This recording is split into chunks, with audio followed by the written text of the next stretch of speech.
So hello and welcome to bong pen piece and welcome to another Indian football daily. রাত্রের দিকে daily শুনতে খুব একটা ভালো লাগে না, আমি জানি, বাট তারপরেও কিন্তু যেভাবে ঠান্ডা পড়েছে সেইভাবে কিন্তু মার্কেট গরম হয়নি। অবশ্যই সুপার কাপের ম্যাচগুলো এনজয়িং হচ্ছে, ভালো হচ্ছে। Chennai NFC, Mumbai City FC তারা দুজনেই জয় পেয়েছে, অর্থাৎ লাস্ট ম্যাচটা যেটা Chennai NFC versus Mumbai City FC group সির যে ম্যাচ রয়েছে, সেই ম্যাচটাই কোথাও কিন্তু ডিসাইডার হবে যে এই গ্রুপ সি থেকে কারা টপ করে সেমিফাইনালের দিকে যাচ্ছে। অবশ্যই বাকি যা কিছু ব্যাপার রয়েছে ট্রান্সফার মার্কেটে সব কিছু নিয়েই কথা বলবো। শুরু করবো ভিডিওটা। প্রথম যে বিষয়টা সেটা অবশ্যই কিন্তু বলতে হয় ন্যাশনাল টিমের কথা। ভাই, এখন সব থেকে বড় প্রায়োরিটি কিন্তু আমাদের এএফসি এশিয়ান কাপ। সেখানে আমাদের টিম বাকি দুটো যে ম্যাচ রয়েছে উজবেকিস্তান অ্যান্ড সিরিয়া, তাদের বিরুদ্ধে কি করে। এবং কালকে যে আপডেটটা ছিল যে আকাশ মিশ্র একটা ছোট্ট করে ইঞ্জুরি পেয়েছে, ভাই ফিট রয়েছে, কোথাও কোনো অসুবিধা নেই। কালকে বলেছিলাম যে একটু নাজুক বডি রয়েছে, বাট না ভাই, আকাশ ভাই আমাদের ফিট বডি রয়েছে এবং ফিরে এসেছে, খুব ভালোভাবে ট্রেনিং সেশন কাটিয়েছে এবং সম্ভবত উজবেকিস্তান ম্যাচে পরশু দিনকে কিন্তু আকাশ মিশ্রা স্টার্ট করতে চলেছে। বাকি টিমে কোথাও কোনো প্রবলেম এই মুহূর্তে নেই। সাহাল আব্দুল সামাদের যে প্রবলেমটা ছিল সেটা তো ছিলই, যেমনটা আগে থেকে আমরা জানতাম, তাকে কিন্তু দেখার সম্ভাবনা থাকছে না। এরপর যে ব্যাপারটা সেটা অবশ্যই কিন্তু সুপার কাপ নিয়ে। সুপার কাপ এই মুহূর্তে কিন্তু জমজমার লেভেলে চলে গেছে। কালকে আমরা দেখেছি জামশেদপুর এফসি তারা কেরালা ব্লাস্টার্সের হার্ট ব্রেক করে দিয়েছে এবং কোথাও কেরালা ব্লাস্টার্সের ট্রফি জেতা এটা খুব টাফ, খুবই টাফ ইন্ডিয়ান সয়েলে। মানে সিরিয়াসলি বলছি, এরকম প্রচুর টিম আমরা ফুটবলে বা যে কোনো স্পোর্টসে দেখি যে যারা চোকার্স হিসাবে বিখ্যাত। আমাদের ইন্ডিয়ান ফুটবলে কিন্তু কেরালা ব্লাস্টার্স আপাতত লাস্ট 10 ইয়ার্সে চোকার্স হিসাবে বিখ্যাত হয়ে গেল। 3টে আইএসএল ফাইনাল হেরেছে, কোনোভাবে নকআউট টুর্নামেন্টে দাগ কাটতে পারেনি। এইবারও কিছু হলো না, আবার দেখা যাক পরে ওরা আবারও চেষ্টা করবে, আবারও কিছু হয় কিনা। কিন্তু আজকে যে দুটো ম্যাচ হয়েছে, নাম্বার 1 চেন্নাই এফসি, তারা কিন্তু 2-0 গোলে গোকুলামকে হারিয়েছে, হারানোর মতোই ম্যাচ খেলেছে, যথেষ্ট ভালো ম্যাচ খেলেছে।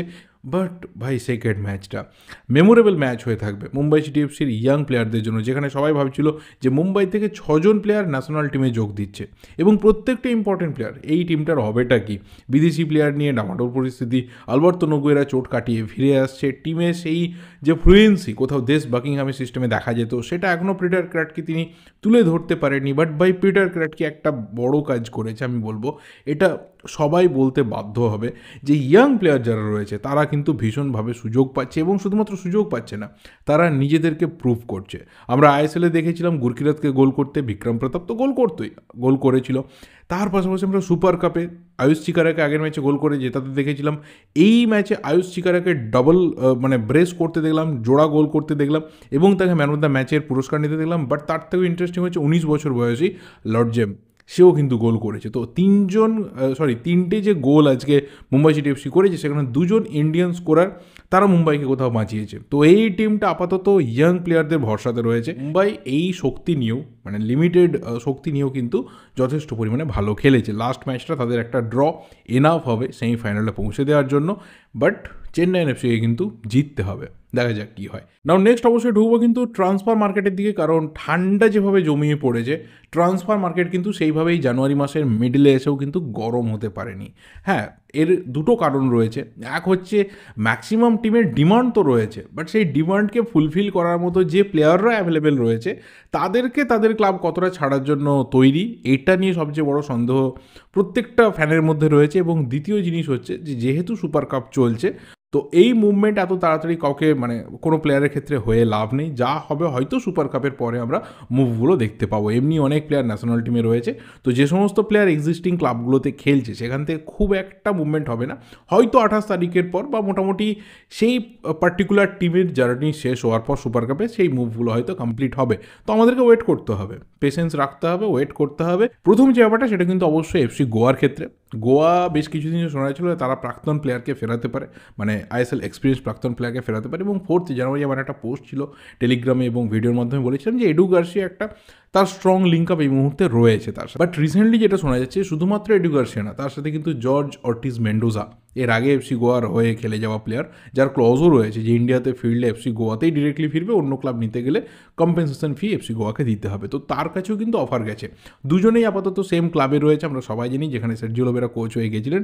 সিটি ফুটবল গ্রুপের ক্লাব, চীনের 2nd ডিভিশনে সিচুয়ান জিওনিউ সেখানে রয়েছে। তো দেখা যাক, এই দুজনের কাছে অফার গেছে। আরও একজন প্লেয়ার রয়েছে যাকে শর্ট লিস্টে রাখা আছে, আইএসএল এক্সপিরিয়েন্সড। কে আসে, কিভাবে আসে, এবং অবশ্যই সেই ডিলটা কতদিনের হয় সবাই কিন্তু সেই দিকে তাকিয়ে থাকবে, কারণ ভিক্টর রড্রিগেজ যে পারফরমেন্স তুলে ধরেছিল সেই জায়গাটাতে এসে বিট করা, তাকে কোথাও নিজের পারফরমেন্স তুলে ধরা too much tough. But Mohammad ইয়াসিরের যে ডিলটা গোয়া কমপ্লিট করেছে, এই ডিলটা কিন্তু আমি বারবার বলতে বাধ্য হবে একটা স্মার্ট ডিল কিন্তু গোয়া ক্র্যাক করেছে।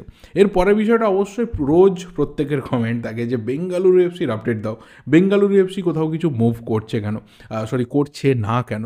এর দুটো ব্যাপার, এক হচ্ছে বেঙ্গালুরু যে সমস্ত প্লেয়াররা টার্গেট রয়েছে সেই সমস্ত প্লেয়াররা আইদার সুপার কাপে অর ন্যাশনাল টিমে রয়েছে। এই মুহূর্তে দাঁড়িয়ে সেই ডিলগুলোকে খুব তাড়াতাড়ি ক্র্যাক করা ফেলাটা খুব মুশকিল, এবং করলেও আপাতত সুপার কাপে তার সার্ভিস পাওয়া যাবে না। অবশ্যই আইএসএলের সেকেন্ড লেগটা টার্গেট রয়েছে, এবং যে প্লেয়ারটা এই টার্গেটের একদম টপ লিস্টে রয়েছে সেটা কিন্তু চিংলেনসনা সিং, এটা কারোর জানতে বাকি নেই। এবং তার সাথে মোহনবাগানও কিন্তু ডিলটার মধ্যে তেড়ে ফুঁড়ে রয়েছে, এবং অ্যান্থনি লোপেজ হাবাস এসে যাওয়ার পর আপাতত তিনি টিমকে হাতে পেয়েছেন, তিনি টিমকে খেলাতে শুরু করেছেন। আজকে থেকে প্র্যাকটিস শুরু হয়েছে তার কোচিংয়ে, এবং অবশ্যই সামনে ডার্বি রয়েছে, যে ডার্বিটা বিরাট বড় একটা মঞ্চ, প্রত্যেকটা প্লেয়ারের কাছে একটা বিরাট বড় চ্যালেঞ্জ, প্রত্যেকটা প্লেয়ারের কাছে যে এত কিছু অডকে কাটিয়েও জেতার একটা রাস্তা তৈরি করা। ইস্টবেঙ্গলের ক্ষেত্রেও একটা বিরাট বড় পাহাড় প্রমাণ চাপ রয়েছে। দেখা যাক, ডার্বিটা উত্তেজক হবে এখন থেকে বলে দেওয়া যেতেই পারে। অলরেডি বাইরে বিভিন্ন রকম ভার্বাল শুরু হয়ে গেছে যুদ্ধ, বাট আমরা কোথাও কিন্তু তাকিয়ে থাকবো 90 মিনিটের ওপর, বাকি কোনো দিকে আমাদের কোনো ফোকাস নেই। এবার যেটা মেন ব্যাপার, যে হাবাসের যা রেকমেন্ডেশন থাকবে আপাতত টিমকে দেখে এবং অবশ্যই ফিউচার কন্ডিশন ভেবে, সেই মোতাবেক কিন্তু Mohun Bagan management finally all out যাওয়ার রাস্তা করবে। যেখানে তিনটে বিষয় শোনায়, মানে তিনটে পজিশনের কথা শোনা যাচ্ছে।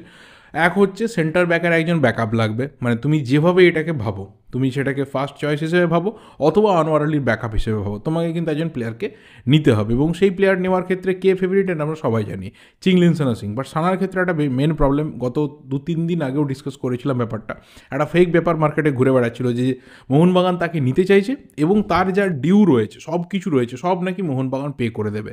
এটা ন্যাচারালি কোনো ক্লাব করতে চাইবে না, কারণ যে পরিমাণে ডিউ হায়দ্রাবাদ সানার জন্য অলরেডি তৈরি করে রেখেছে, তার সাথে ট্রান্সফার ফি, তার সাথে তার স্যালারি, এতটা প্রেশার কোনো ক্লাব চেয়ে নিতে চাইবে না। সিরিয়াসলি বলছি, কেউ নিতে চাইবে না।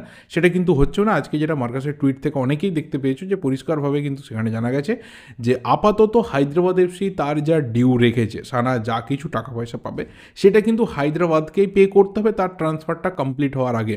যেটা বারবার করে ভিডিওর মাধ্যমে বলেছিলাম যে এই প্রসেসটা কমপ্লিট না হওয়া অবধি কিন্তু তার অফিসিয়াল ট্রান্সফার কমপ্লিট হবে না। এবং মোহনবাগানের এখানে ডিমান্ড রয়েছে যে তাকে পার্মানেন্ট বেসিসে পারচেস করে নেওয়ার তার ডিলটা। এবং এখানে হায়দ্রাবাদ এখনও অবধি কিন্তু ডিটারমাইন করতে পারেনি যে তাকে পার্মানেন্টলি ছাড়বে এখনই, না তাকে শুধুমাত্র লোনে ছাড়বে। তার যে টাকা পয়সা রয়েছে সেটাকে তারা পরে মেটাবে, এবং পরবর্তী যখন সিজনে সামার ট্রান্সফার উইন্ডো খুলবে তখন যে ক্লাব থেকে যেরকম অফার আসবে সেই মোতাবেক তারা তাকে ছাড়বে।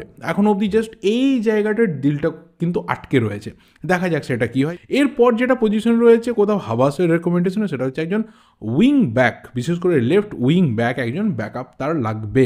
কারণ লিস্টন কোলাসোর যে ডিফেন্ডিং কোয়ালিটি রয়েছে সেই ডিফেন্ডিং কোয়ালিটি কিন্তু কোশ্চেনেবল। তো সেই জায়গাতে যদি এমন কাউকে পাওয়া যায় যে লেফট উইং ব্যাক হিসেবে খেলতে পারবে, অন্ততপক্ষে ডিফেন্স সামলাতে পারবে এবং অবশ্যই ফিউচার প্রজেক্ট হতে পারবে। অনেকে এখানে বলবে দেখো ব্যাকআপ হিসেবে তো ইউথ টিমে আমনদীপ রয়েছে, বাট আমনদীপকে এত তাড়াতাড়ি নিয়ে আসাটা সিনিয়র টিমে টু মাচ ক্রিটিক্যাল। সেটা হয়তো কখনো হাবাস তিনি করতে চাইবেন না, হয়তো এই ক্ষেত্রে মোহনবাগান কিছু মুভমেন্ট আগামী দিনে করতে পারে। এবং যেটা মেন নিড রয়েছে, যেটা নিয়ে সবাই কথা বলেছে, সেটা হচ্ছে একজন সেন্ট্রাল ডিফেন্সিভ মিডফিল্ডার নিয়ে আসা, এবং সেটাও কোথাও কার্ল ম্যাকিউ টাইপের প্লেয়ার। কার্ল ম্যাকিউ না, মানে এখান থেকে এই প্রেডিকশন করতে যাওয়াটা খুব বোকামি হয়ে যাবে।